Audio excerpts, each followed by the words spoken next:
It is the Tile Happy Hour, and we are live online.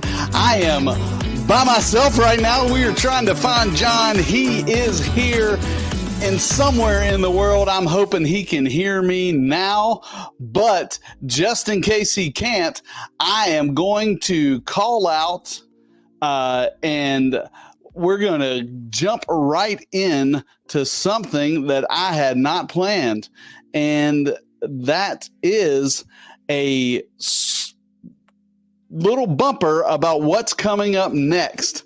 And next in the next few weeks, we are having some special guests, and the special guests are exciting. And one of those guests is Mr. Ron Nash. On June 6th, Ron Nash is coming, and I even made a little bumper for him. And he is, if you don't know Ron, he's a unique guy, and he is going to talk to us about some things with Laticrete and the state of the industry. And if you know anything about Laticrete, they are innovators in the tile and stone world. I mean, I've said it before, they invented thinset. Thinset was one of the things that the Rothberg family came up with, and Mr. Ron Nash has been president for the last couple of years, and he is gracious enough. He's going to join us on the 6th of June, and that's going to be at our new time at Tuesdays at 8 o'clock. And John, if you can hear me, I sent the link to you in your email with the assets. So you should have the link to get on live. If not, I'm going to see if my lovely assistant here can help me out and get that to you. So it is a happy hour. It is the live stream, and we are cheers to each other. The drink cam is on. As you see, it is once again Jameson. We'll love to see what John is going to bring in. I'm going to try to pull up something here to get him online. And today was it's going to be an interesting episode. We're talking about one of the things that I started when I started in the industry was Terrazzo tile. And Terrazzo was a part of hold on one second. I'm sending something to John right now. See if he can get that link there. Make sure he can read that.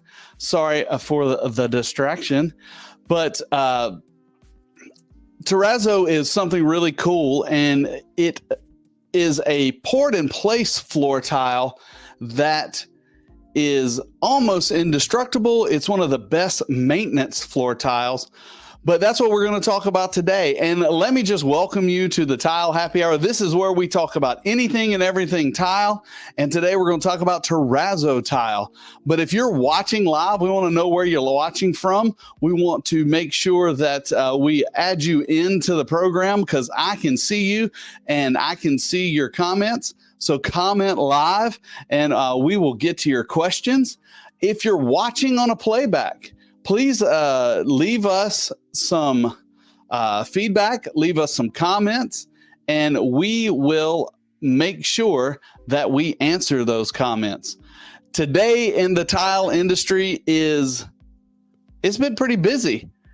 I know that everybody is doing a bunch of different things, but as we started the summer, we decided to bump this to Tuesday nights, hoping that we could get more people to join us and talk about tile and the things that tile has done for the industry and for us as and also doesn't interrupt our Friday nights date nights, and Friday nights I'm headed to the beach nights. So Tuesday night, the drink cam is active. Let me know what you want to talk about. And as we jump into the topic, and let's talk about the history of Terrazzo. Terrazzo, if you're not familiar with the old world Terrazzo, you probably haven't been into many government buildings that were built in the 60s and 70s and on up to today. But terrazzo was a process that was created in the 1st century. And in the 1st century, we got to the innovators came up with the idea that slurry and cement and marble chips could be put together on a floor. And the greatest thing about those things is that they're almost indestructible. They last forever. That's why they're in some of the most widely traveled commercial buildings, because of the maintenance advantages of them. And it wasn't but a few years ago that they decided to make them into tile. So they pre-made them into tile. And now we're going to bring John in to tell us what he knows about terrazzo tile. John, hey, what's happening? How's it going, Good to see you. Same here. So I was just in the back making some terrazzo tile. And that's what I figured. You were making terrazzo tile. It is Eastern Daylight Standard. Yes. Time. I don't know what that means. And Tom got away from us this afternoon, and we didn't get to our sound check. I apologize for that, but I'm glad you made it safely. I know you were in the city today. Yes. And from what I hear, in the city, you can have a 2-hour car chase. Running away from photographers. I'm sure that's exactly what happened with you. It's exactly what happened. But now you're here, and I've introduced the show. I introduced my drink, even though I didn't have a drink. But now that you're here, cheers, John. That is awesome. You just drink from the bottle. It's okay. This is what I got to go with right now. Yeah, it's been a wild day here in New York City, and I'm glad to be here. Great to see you, Craig. I love terrazzo. And what's cool about terrazzo is that it just has such history in the world, right? And it's being used all over. It's been used for centuries, and the origin of it is so cool. I mean, even from the simplest, crudest facts of just kind of like scraps of stone and marble put together and made into flooring of some sort, and can be done in, big areas and just kind of spread out. And sometimes they put dividers of some material like a metal, but back then it was just a way of paving floors, was using stone, a lot of times left over from quarries, and it's evolved to the point where we have tiles of terrazzo, we have slabs of terrazzo, and now we have some awesome porcelain tiles that look just like terrazzo. Really nice.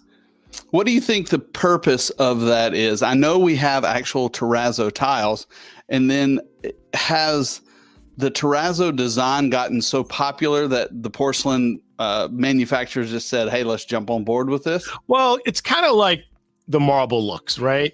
So back in 70s, 80s, anyone who was doing a really nice bathroom, let's say in a residential area or a commercial application, if you really wanted to do something elegant, it had to be natural marble, right? It was always natural.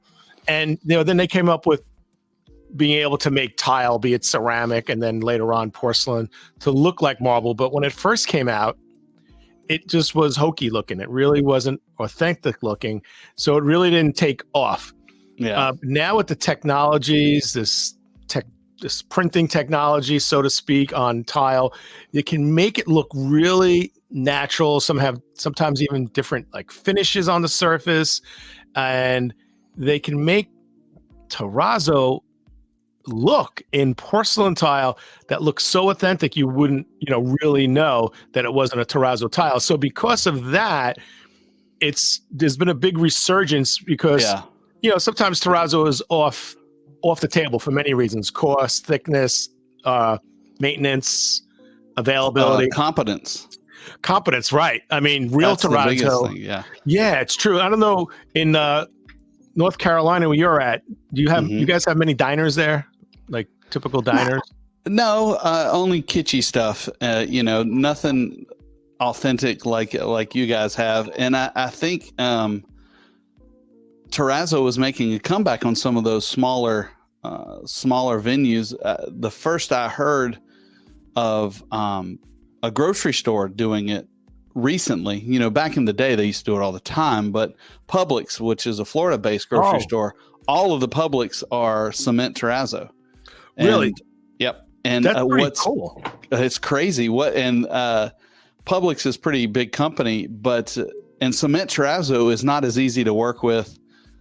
There's a toss up between cement and epoxy, but it has some. You got to be a real craftsman to be able to use that. And the crazy thing about, and if I got these numbers wrong, I'm sure somebody will let me know in the comments. But if to get a Publix contract, you had to commit to the cement Terrazzo, commit to the moisture mitigation, and commit to a 2-week time period. And those are, I think they're 20,000 square feet. Right. So you have 10 working days to do it. And the company I used to work for, they got a couple of those contracts, and it was day and night. And because when you're doing, and this is a disadvantage, when you're doing traditional terrazzo, you really shut down the whole area. No other trades can work. There's nothing in that area, and until you're finished and it's covered up, and then you give it back to the general contractor. Yeah. So the reason I mentioned diners, and it feeds into what you were saying, New York, New Jersey, Pennsylvania, I don't know about the rest of the country, but those areas kind of like, the central area where diners were built, and traditional diners, and every diner had many things that were very, very similar to each other, very similar, like layouts, the counter, the stools, the booths, a lot of things, the menus, the booths. How do you say booths? Booths. That's hard. Booths. No, plural. Come on, add an S. Booths. Let's see if you can. Yeah, you sound stupid too. Booths. Those you wear on your feet. Yeah. Booths. So, but the floors of dining, it's like, it was so typical. Like if you could blindfold somebody in the New York area and like bring them into a building and look down, and you see terrazzo with every 24, 30 inches, or maybe no bigger, big areas with the brass divider, you would say, I'm in a diner. Like you would know you're in a diner. Let me guess. It's probably a white base with multicolored marble chips. Exactly. I mean, I could picture it now. There are a lot of diners that still have that, and it's just really a staple. And you had mentioned those kind of installation parameters that kind of make you want to say, why do I want to do terrazzo? Right. Because, in a commercial application, there's timelines, there's trades, a lot happening. And if you could come in and you want the terrazzo look, instead of doing a traditional terrazzo, meaning, actually one solid piece, maybe you can buy terrazzo tiles that are pre-made. Yeah, because I think originally who tried to knock this off was VCT. VCT came in with the white colored tile and the speckles, but you compare VCT's quality to terrazzo, and there's no comparison. VCT has to be re-waxed, it has to be reinstalled. Now it is cheap, and like I think where you're headed is, now you have a porcelain tile or a terrazzo tile that mimics some of the good qualities of terrazzo, but yet kind of saves on some of that cost. Also, some of the getting out of the way. Tile installation can be a little more forgiving. For access. So I threw a couple of these in here. Does that look like your diner? Yeah. Well, the small aggregate, typically is somewhere in the middle there, right? As far as the aggregate size. So when you say terrazzo, just like when you say a marble look, sometimes you don't mean real marble, sometimes you don't mean real terrazzo. So there's basically three types of terrazzos, right? There's the one solid, piece, meaning on the job. What do they call that? It's called poured in place. Poured in place. Yep, poured in place terrazzo. Now, is it concrete? Like, walk me through how do you? I've never seen that done. Do they pour the cement down and then put the stones in it, or is it mixed together and then troweled on? It's job mixed and troweled on, and the two distinctions are there's cement terrazzo and epoxy terrazzo. Cement terrazzo is typically it was just your white and gray base. So you had a white and gray base, kind of like those pictures I just I stuck up there. Right. The cement would be the stuff that holds the rocks together, and then epoxy terrazzo. That's where things got really crazy, because then epoxy is just like paint. You can mix it to any color under the sun and come up with some really amazing designs, like these couple of things here. And they're job mix. So what happens in a commercial application is you have a designer that says, for instance, this is Fort Lauderdale Airport and Ronald Reagan Airport. For instance, I want the ocean blue. So you mix up the epoxy and you put the aggregate in it and you send it off and you get a recipe. So what happens is that recipe gets sent to the job site, and the guy's got, he's got his mixing barrel here, and he throws a scoop of this, a scoop of that, a scoop of this, a scoop of that, and pours it out. Now you got to think of how, I don't know how many square feet is either one of those airports, but they're tens of thousands of square feet. How to get that color that consistent over all that takes skill and a lot of work. And the basic process is, once the floor is prepped and ready, you put down your metal strips, which you talked about before, which traditionally there was just two types. It was zinc and brass. Now they use stainless steel and aluminum, but traditionally it was just zinc and brass. But what's the purpose of those? Aesthetics, or those are like expansion joints? They can be aesthetic, but they have to be there for movement. It is to give the system a place to move, and that way, when you put it just like a concrete joint, you want it to crack here. I put this here. I want it to crack here rather than cracking through. And I'm pointing at my screen, but cracking through my fancy leaf over there. So, but what you mean by crack is, obviously, if you can visualize, if there's like stress, you don't want the stress to show itself in the middle of a floor. So you're saying the stress kind of dissipates through the metal. Does it? Does anything? If there was a floor that didn't have the metal strips, and let's say right in the middle of the floor, it's going to crack because of environmental conditions, settling, whatever, hot, cold, temperature changes. Sure. Let's picture that same exact room, and let's picture the same exact square footage, same material, and now you have the metal, and all of a sudden there's this event that wants this stress. Does it find that joint, and then does anything happen noticeably to that joint, or it kind of just dissipates? Yes and no. It depends on how severe the movement is. But yes, what that joint does is it creates a weak point. And the movement's going to find the weak point, and the weak point's going to crack there. That's why we have cuts in our concrete and stuff like that. Most of the time. But what do you mean by it's going to crack there? Is it actually going to crack, or is it just it'll separate from the metal? So if you ever go into a large area, and you see those metal strips, sometimes if it's an older building, you'll see that there's a gap on one side or the other. And that wasn't the way it was originally. That wasn't the way it was originally. But that is just taking the movement and it's placing it in that spot. So the floor is not destroyed. It's like it did its job. Correct. And that can be fixed and patched. But if you don't put it in, I think then you're at the luck of the draw of where that crack's going to end up, and that can make it a lot more difficult to fix. So, question for you: you talked about the cement base, a cementitious base, usually a gray or a white, and then there's the aggregate, and then there's the did you say epoxies? The base? Okay, so the epoxy base, and the reason you're bringing that in, one of the reasons you're bringing that in is to have the blue background. Let's say in that last picture. Yeah. Is there are there other benefits like strength and absorbency in the epoxy as opposed to the cementitious? Yeah, epoxy is stronger. It can be poured thinner, So Oh, you can get a thinner floor, and correct me if I'm wrong in the comments or online.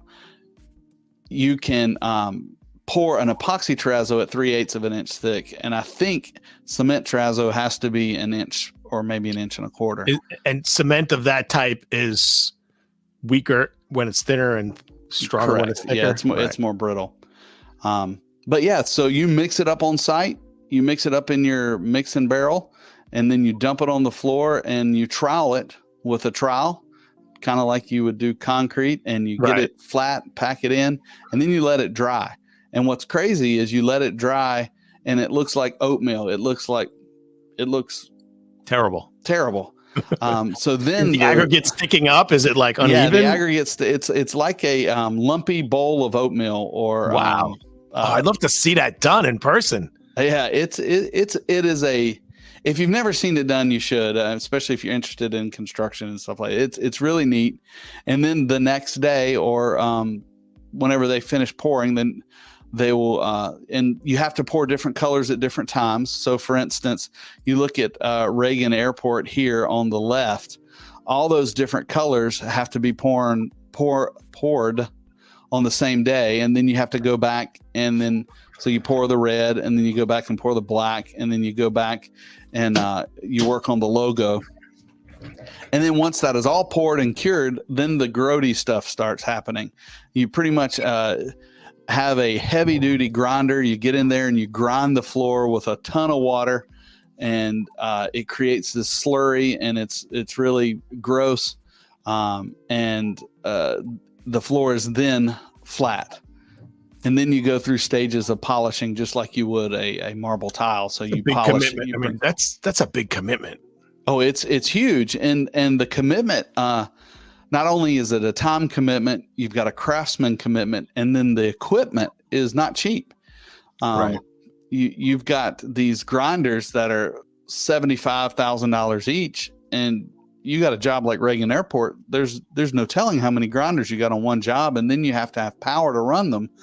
So you have generators. It is a, I mean, for instance, the company I used to work for, I mean, we had 3 full-time mechanics that worked just on the grinders to keep them running and keep them up to speed. Wow.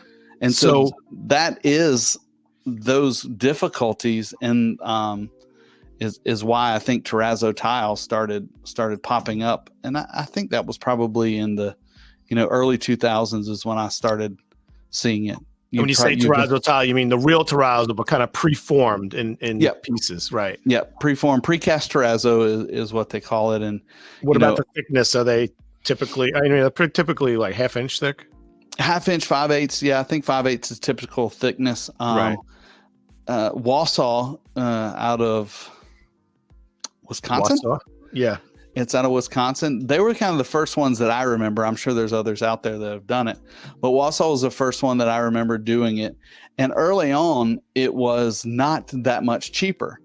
Now, it was less messy and kind of less destructive. Right. But the quality of the terrazzo was similar to the quality of regular terrazzo. So when you installed it, you still had to go back and grind it and polish it. Oh. So I think over the years, it's kind of held on to that reputation of, well, this is not that much cheaper, and it's still, we got to grind it and polish it. But now the process has gotten better. There's a lot of other companies that are making terrazzo tile, and not only in cement, but also epoxy and resin based is what you hear it called sometimes. Yeah. As a matter of fact, Tile Bar introduced that terrazzo with mother of pearl in it. Yeah. Mother of pearl's, mother of pearl and glass. I mean, you can really do some really neat stuff with terrazzo poured in place. I mean, when my wife and we had a school for a while, I designed a floor and we did it in terrazzo in the gang bathrooms just because I could. So if I'm calling on an architect designing an airport, one of the first things the owner, developer, or municipality that's developing an airport, one of the first decisions is what's the flooring going to be, right? Because when you go to an airport, it's all it is floors, right? The walls are nothing like important, and then there's windows, like right to the tarmac. So the floors are like literally, think about it, right? When you think of airports, you just think of floors, like endless floors. Yeah. Thank you, Daniela. Thin terrazzo can go down to 1/4 of an inch. I was wrong. Oh, really? Danielle, I appreciate that. Thanks for jumping in, correcting my memory, which is dangerous at best. But so what's one of the first questions if I was an architect and I went to the not thinking about budget? Yep. And I would say to the powers that be, so what kind of experience do you want when people are traveling? And here's why that's important. Picture the luggage cart with wheels. Yep. Right. And we've all been to those back ass airports, right? And you drag in your luggage and you hit click over the grout joints, right? Yep. And that's where people go crazy. It seems minor, but it's not. If you have a building full of people wheeling 49.5 pound pieces of luggage, yeah, right? Exactly. And that's like a luxury. It's like if you're building an airport, like you probably would like to have no seams, and the only way to do that, because you can get some really really super nice porcelain, large format, very close together, rectified or whatever, and really super successful in minimizing the clanking, right? Bigger formats, small grout joints. But the only way to completely eliminate that is to have a poured. Now, is it called, if you're troweling, is it still called poured? Yeah, still called poured in place. Yeah. Got it. Poured in place. So the only way, so if I was building the John Tedisco International Airport, I would Where is that located? On Long Island. Long Island. Okay, gotcha. And I would vote for an epoxy terrazzo, but the budget, it's got to be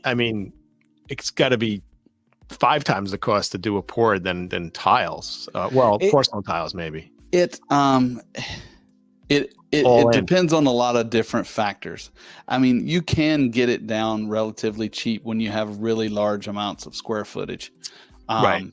But and I'm not going to say any pricing because I'll misspeak, and Danielle have to correct me again. But you can get pretty aggressive when you have large areas. Yes. He thinks he knows everything. No, but it is less expensive. But we've talked about this before. You've got to look at lifetime cost, and it has the best lifetime cost of any flooring material because of maintenance, and it really will never wear out. Right. Well, but I'm going to argue with you a little, and I have no stats to back it up, which is how I operate. I feel like terrazzo would have some maintenance, especially the cementitious. I don't know. The epoxy probably needs some polishing or whatever, but a good quality porcelain needs zero. Well, and when I say maintenance, I mean it still requires like cleaning, but as far as it's you can't destroy it, like porcelain tile, if somebody with the wrong cart comes across it, you could damage it. But I would say that they're pretty close on maintenance, porcelain tile and terrazzo. But terrazzo historically has had the best cost overall. Hey, before we get into the tiles, yes, I got a question for you. You ready? Right, I'm ready for you. Daniela says it wasn't a correction, just information. Hey, we appreciate. She's so sweet. That's really nice of you.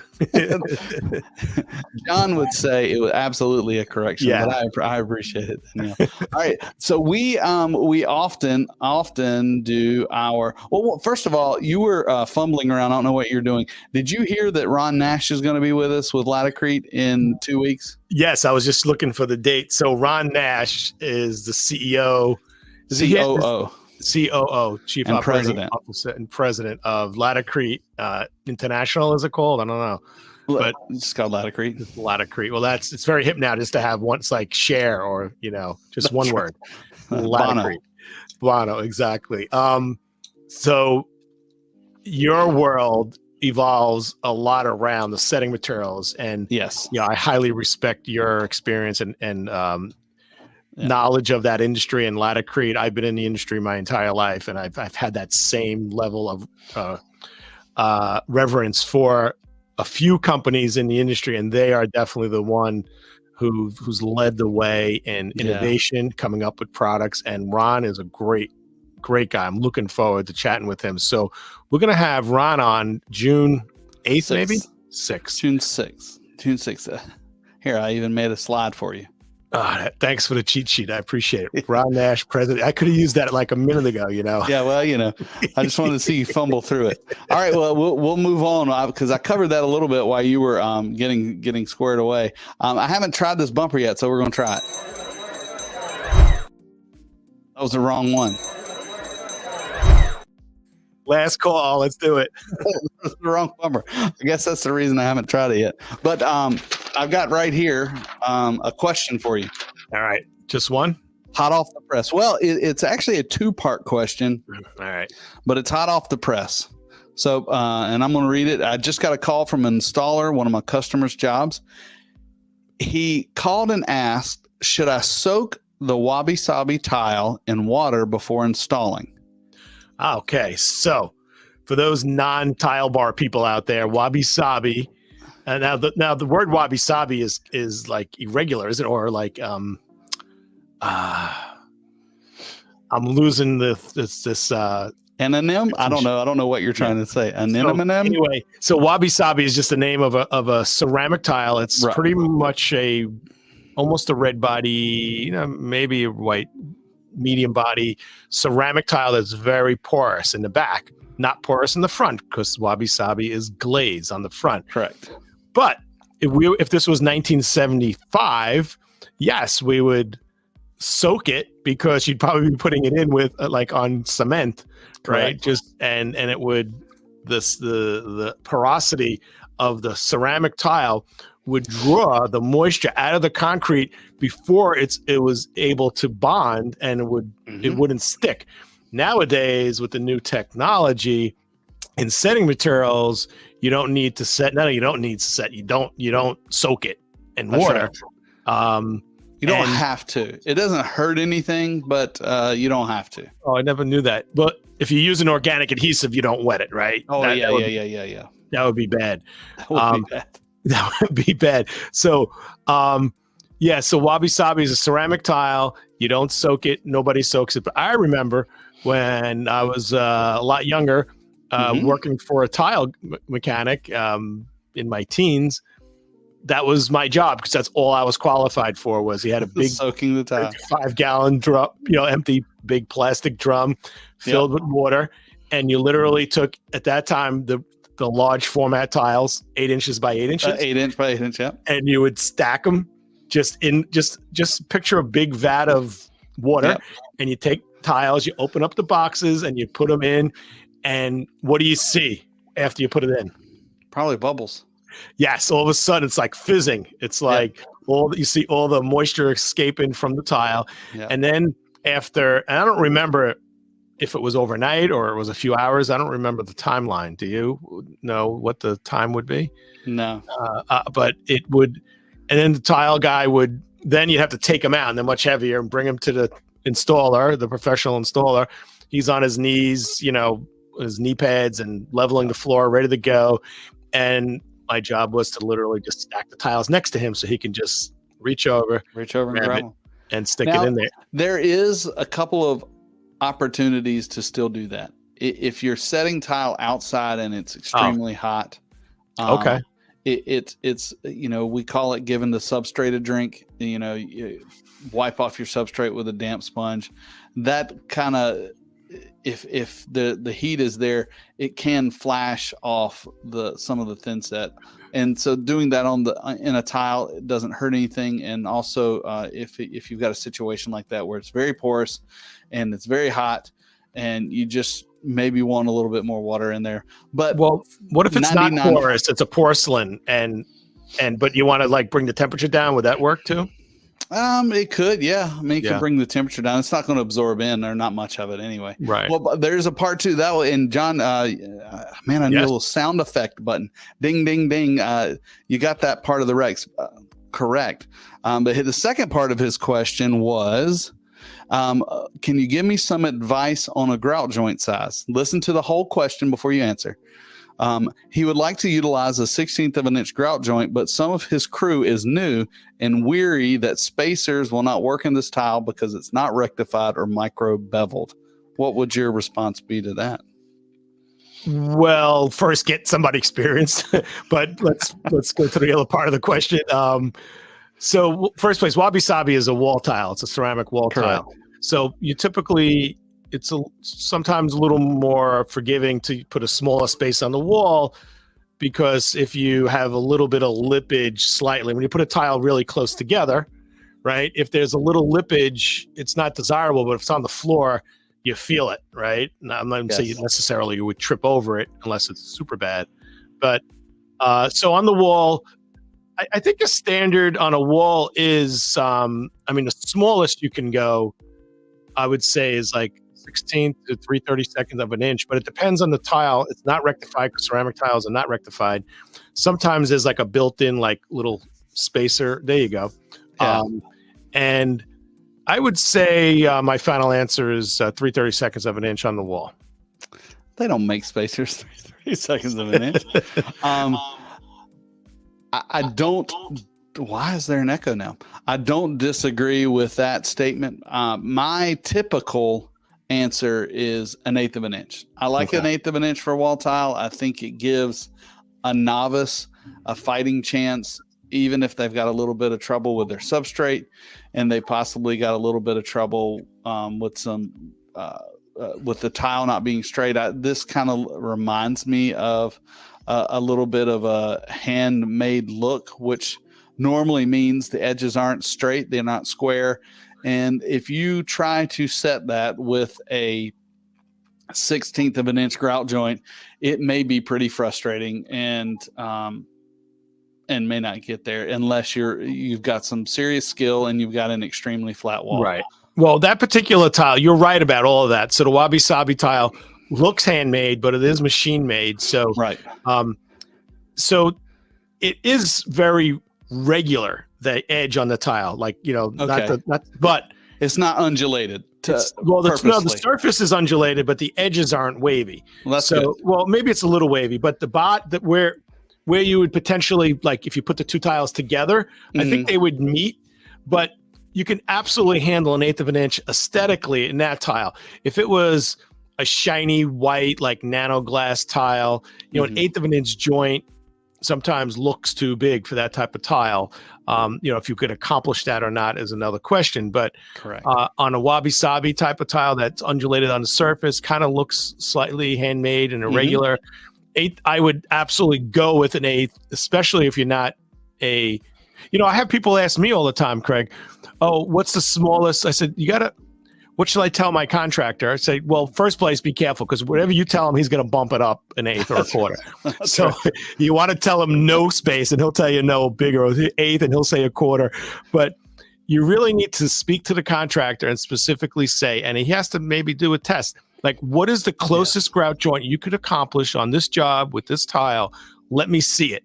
And maybe even grout a little section or a test board, because it really is important. So yeah, 1/8 of an inch is safe all around, walls and floors, right?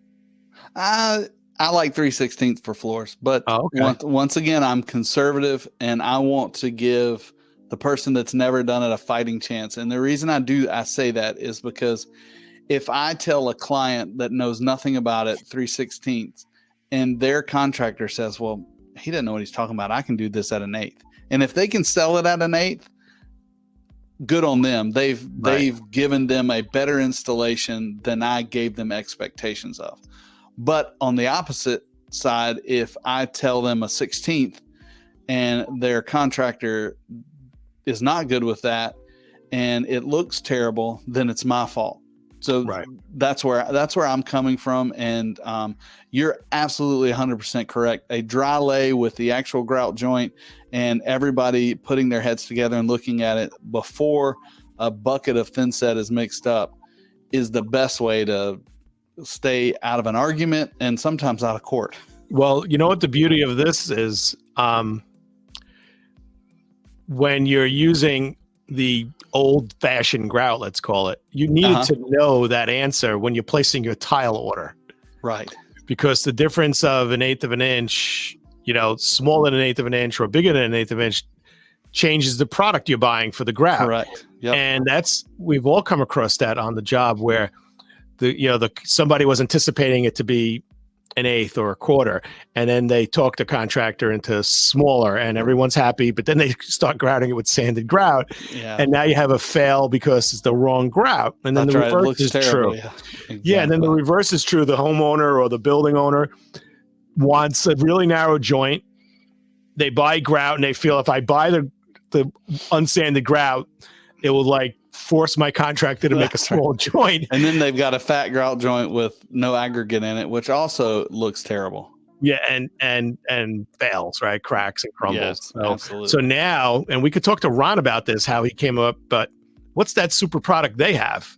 Well, their newer grout, couple of them, but their high performance grout is Permacolor, and Permacolor is rated for a 1/16 all the way up to a 1/2 inch. That's amazing. And that's just because of the aggregate size. They made the aggregate, they made it round. It's not like a rock anymore. And so you're right. That gives the installer and the homeowner some flexibility to maybe make a change in the field for better or, for smaller or larger. Yeah, I really like that. I think that's the main reason I love the Permacolor is because you really don't have to have that conversation at the tile store. Because sometimes they don't even know who the contractor is, or they may know who the general contractor is. They don't know the tile guy, and they don't know necessarily the tolerances of that particular tile. I mean, I may know, but each tile has its own little nuance, and each installer has his own little skill and capabilities and limitations, right? And substrate means something too. That's true.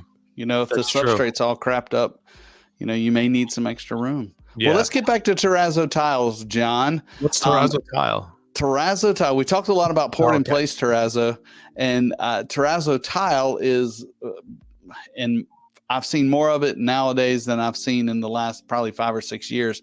Seems like everybody has one. I did some research, so I'm gonna let you guess again. It's a guessing game. What do you think the Terrazzo tile sales are in the United States for 2022? Just Terrazzo tile sales. And do you mean real Terrazzo or not Terrazzo tile? Tile meaning porcelain tile. I don't know. They don't really designate if it's porcelain tile or actual Terrazzo tile, kind of like our Terrazzo of Italy collection. So I'm asking you these questions, and it sounds like I have an idea, but I have no idea. So, I'm going to fine tune my answer based on your response. It wouldn't make a difference in my reply. I was just curious. I have no clue. I would say I didn't either, but $200 million. No, that's not bad. That's not a bad guess, John. Yeah. 160 million. Let's go. Last year, it looks like they clocked in at 150 million, which,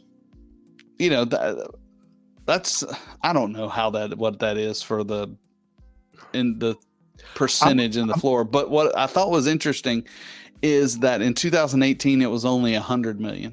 So in just 4 years, it's increased by I can't do that math in my head, but it's not doubled, 50% more. It's 50% more, right, in 2 years. So that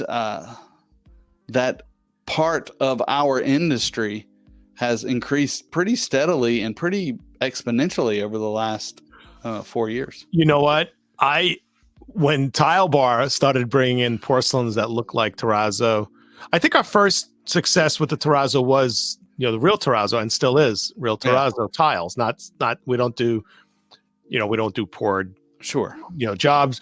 We have slabs available, not stock, but we order them for projects in Terrazzo, primarily from Italy. But I was really surprised when we had a Terrazzo look at tile bar come out, and then like another one introduced, and then a hexagon in Terrazzo, and I was like, this is way too much Terrazzo. Are we gonna sell this stuff? Yeah. But we are, and like we're selling out of this stuff every day. It's amazing.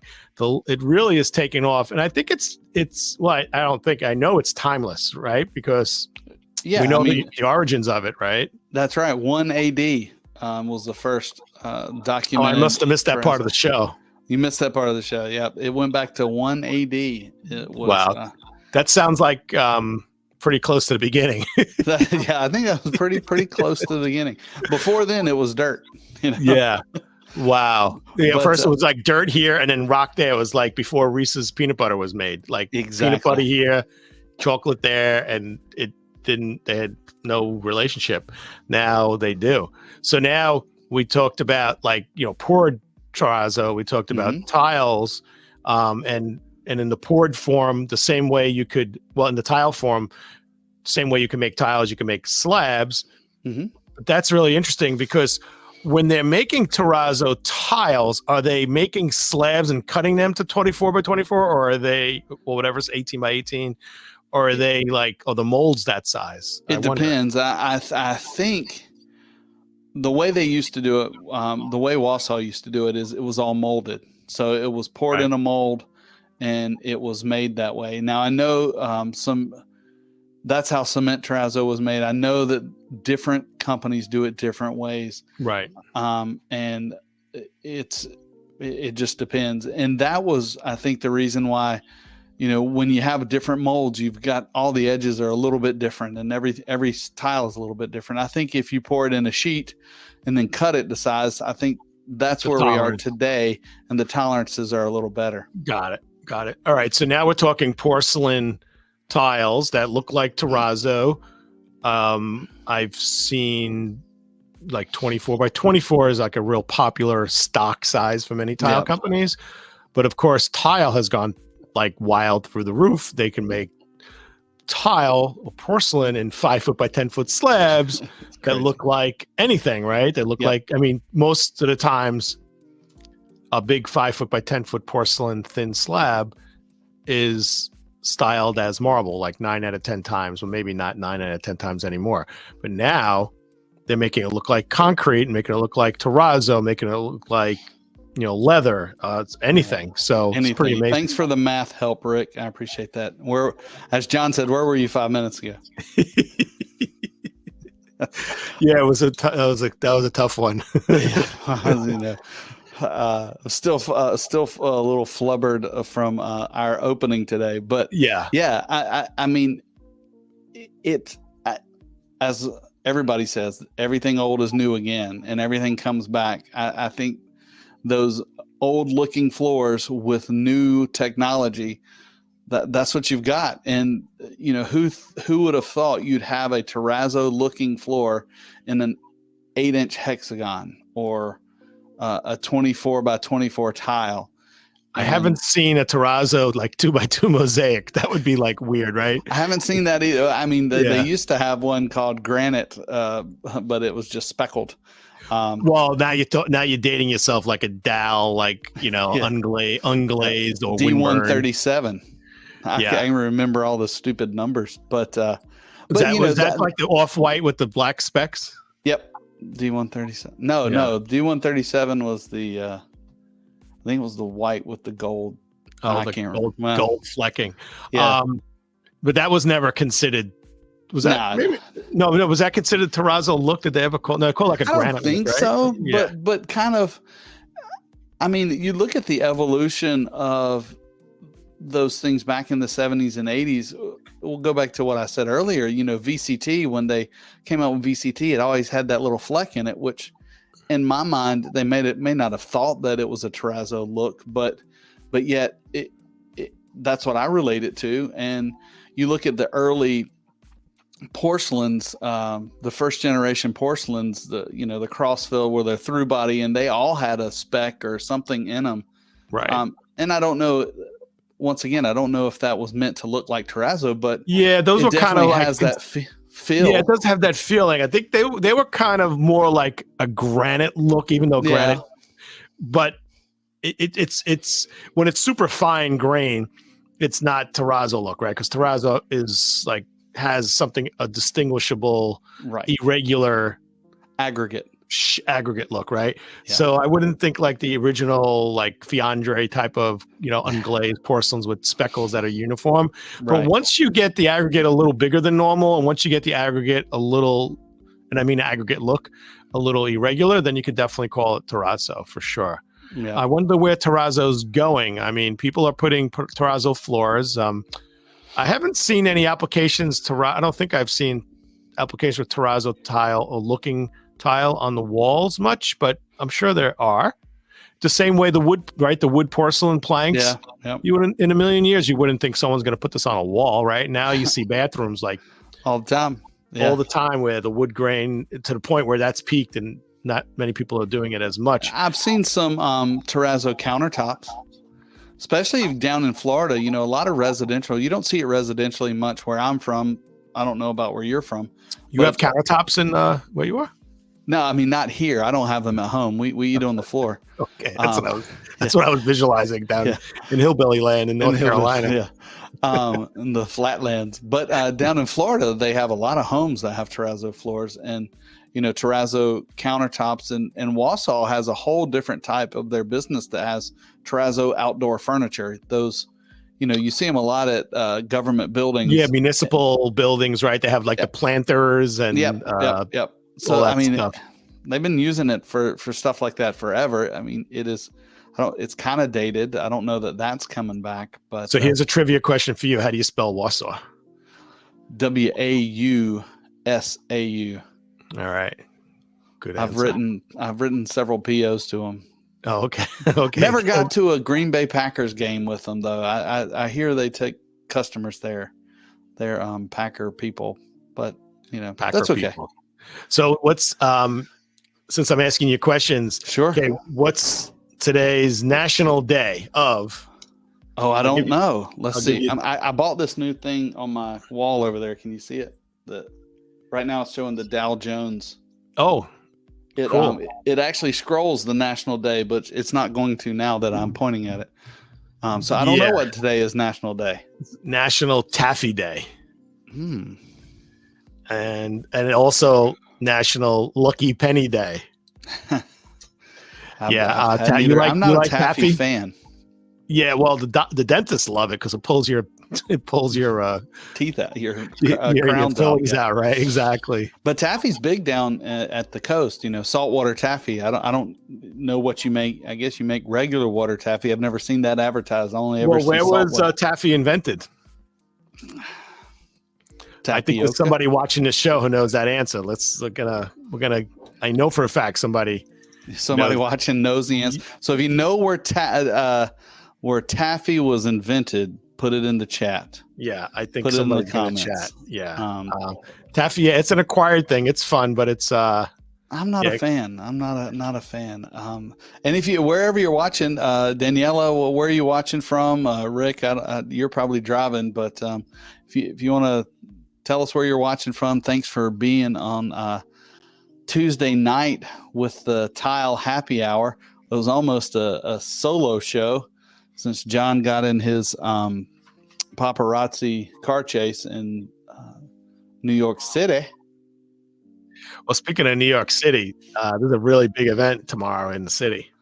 Tell me about this event. Yeah, so Stacy Garcia, New York, in conjunction with Interior Design Society of New York City, is putting on an event called Design Drop 2024. It's sold out. And there are 3 sponsors, Chorus Seal, who makes commercial wallpaper, that Stacy Garcia designs lines for. Right. And then Libatex is a fabric company that Stacy Garcia designs for. It's actually a Stacy Garcia company.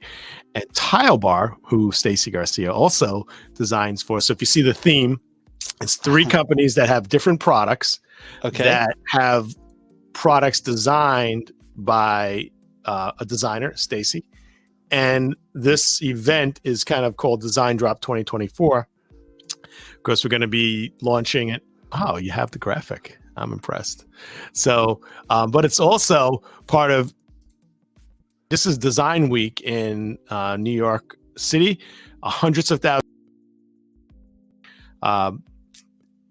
One of the anchors of Design Week is the ICFF. Do you remember what the name of it?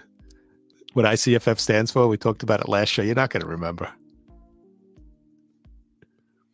I think I lost Craig. So International. Oh my God, I forgot. Contemporary Furniture Fair. So, hey, I think Craig's getting back at me now. So we lost Craig. There we go. Thank you. No, I'm here. I was trying to find the live stream picture, but I only found the other one. So. Oh, of what? Live stream of what? Yeah, where I made the one. Oh, okay. Because did you mention that the happy hour will be live streaming part of the Design Drop tomorrow? I'm going to MC it for the audience out there in internet land. Because I'm gonna try to get in the show, but I don't know if it's gonna happen. Because you need press credentials. I need press credentials. I'm working on all that, but I'm gonna MC the show here, so you're gonna see part of it live. I don't know how much we're gonna be able to get. This is the first for the happy hour, right? We're doing a live. What is it called? Live event, right? Live event. This is. We're live now, but this event's going to be live, and I think there may be multiple cameras, people that may have cameras that we don't even know about. I'm not sure exactly what's going to happen, but regardless, we're going to have fun and try to promote the Design Drop. Yeah, it's going to be really great. So there's going to be a little more people involved because this show right now has 2 people. And I could tell you, based on how many people registered for the event, there's going to be an additional 175 people because we have 177 registered for this event. It's going to be a phenomenal event. It's at the Tile Bar Showroom, food, drink, signature cocktails, all that stuff. But the Design Drop is going to be presenting tile and wall coverings and fabric in kind of a fashion runway show. I'll be moderating the panel with Tracy Cluse from Corasil and Keith Baltimore from Baltimore Design Group, also on the board of IDS New York City, and of course Stacy herself. So this is a first. We're putting all the technology together. We'll see how it goes off. We're relying on a lot of things. No matter what, we're gonna have fun. That's number one. And if you can't make it to Manhattan tomorrow, to the Flatiron District, tune in here. It will. And if you're watching this on a playback and it's not tomorrow morning, you missed it. Yeah. Yeah, no, I'm really excited about this event. It just for so many reasons. It's really exciting to get that many. I looked at the registration list. I mean, some really high profile architects and designers coming in. Awesome. Industry leaders, vendors of products in the industry, including, Corasil, Tile Bar, and Libetech. So it's going to be a really great event. Glad that you're emceeing. It's going to be fun. And hopefully we'll see all you out there. Really looking forward to it. So tomorrow, when we say tomorrow, we mean Wednesday, May 24th, if you're watching this on a playback, 2023. And hopefully if you have a ticket, you have the hottest ticket in town. There is a wait list now. So if you are in New York City, the registration link is idsmay24.eventbrite.com. So you can still get on the wait list because there are people, like I had somebody today, they said they registered twice and I had a ticket freed up, and we realized that. So it's idsmay24.eventbrite.com, and you can get on the wait list and maybe we can get you in. Awesome. So this has been really interesting. Terrazzo is cool. I'd love to see where Terrazzo, I don't know where else Terrazzo can go except the moon or Mars. Maybe Terrazzo with moon rocks. I would say that's probably a good idea. Maybe we got to talk to Elon Musk. Maybe he can bring us back some aggregate. Maybe Elon can join the Tile Happy Hour and let us know if we can get some moon rock terrazzo tile. Let's do it. Let's get on it. Well, this has been a really good discussion. Glad that we worked out the little technical glitch in the beginning. I got here live. Craig, thanks for getting things off the ground, and happy that tomorrow the happy hour, the tile happy hour, will continue. As everyone, I guess, knows by now, the happy hour's new time is Tuesdays at 8 p.m., summer hours, and we hope that you join us live or you join us on a replay. So this is John Tedisco. I'd like to wish you a happy hour. And I just want to close it out. Sorry for the rough beginning, but we got going. Just enjoy, as always, talking about tile with my tile friends. And I hope that we all just continue to keep learning together. We'll see each other soon. Tune in tomorrow night for a live event here, and let's tile the world.